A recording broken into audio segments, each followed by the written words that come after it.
मोगाच्यानो आतां हांव तुमकां शिंपयेंतलीं मोतयां आयकूंक दितां. अमेरिकेचे एका हॉस्पिटलान एक दीस 80 वर्सां परस चड प्रायाचो एकटो मालगडो मनीस आयलो, ओपीडींत आयलो आनी थंय आसले नर्सीक ताणें म्हणलें, म्हज्या बोटाचें ऑपरेशन जाल्लें आसा आनी ताचे ते स्टिचर्स आसात ते मातशे काड, मातशें बेगीन काड आं. म्हाका 9:30 वरांचेर एक अपॉयंटमेंट आसा. नर्स ताचे स्टिचर्स काडूंक लागली आनी काडटना ती ताचे कडेन उलोवंक लागली. तुवें म्हणलें 9:30 वरांचेर एक अपॉयंटमेंट आसा, तूं दोतोरा लागीं तुवें अपॉयंटमेंट घेतलां वय? ताणें म्हणलें ना. तर कोणाची अपॉयंटमेंटाची खबर तूं उलयतालो?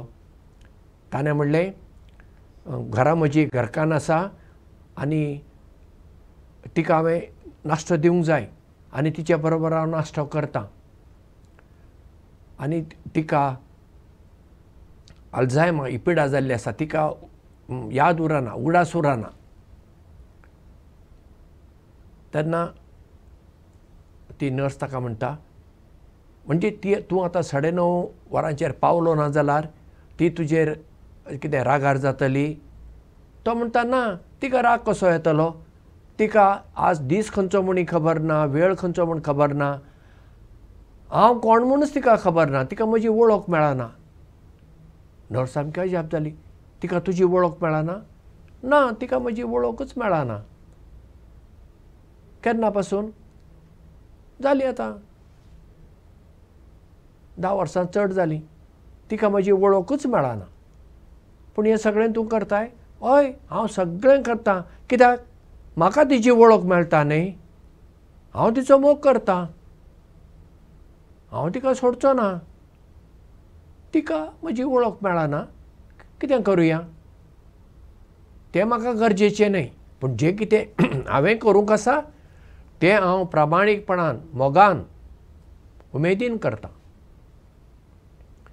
ताचीं उतरां आयकून ही तरणाटी नर्स सामकी कितें म्हणुया भावनेन बुडली. इतलो प्रायाचो मनीस आपले पत्नीची इतली बरी सेवा करता. कित्याक ही नर्स हॉस्पिटलांत सेवा दिता. पूण घडये त्या मनशाचो प्रभाव तिचेर पडलो जायत. आनी हो पळया घरकार,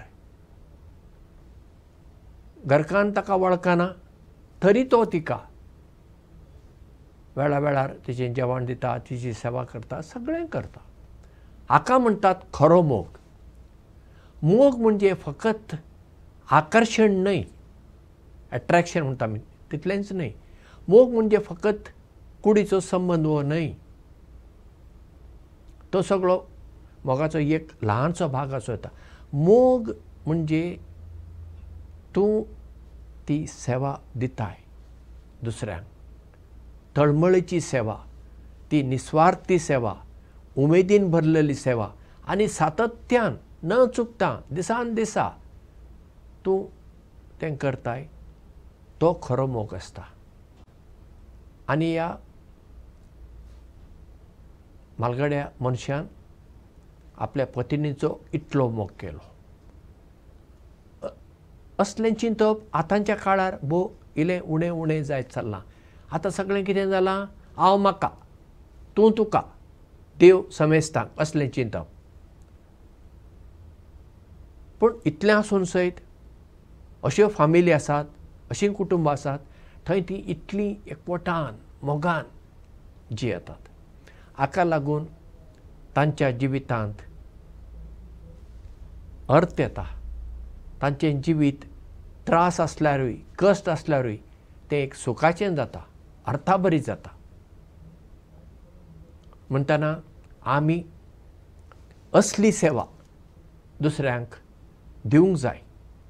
आतां आमच्या मळार हांव जर दोतोर, हांवें तसली सेवा दिवंक जाय. हांव जर एक वकील म्हणून हांवें बरी सेवा दिवंक जाय. हांव जर एक शिकोवपी वा शिकोवपीण, म्हज्या भुरग्यांक हांवें बरें करून शिकोवंक जाय. हांव जर एक खेळगडी हांवें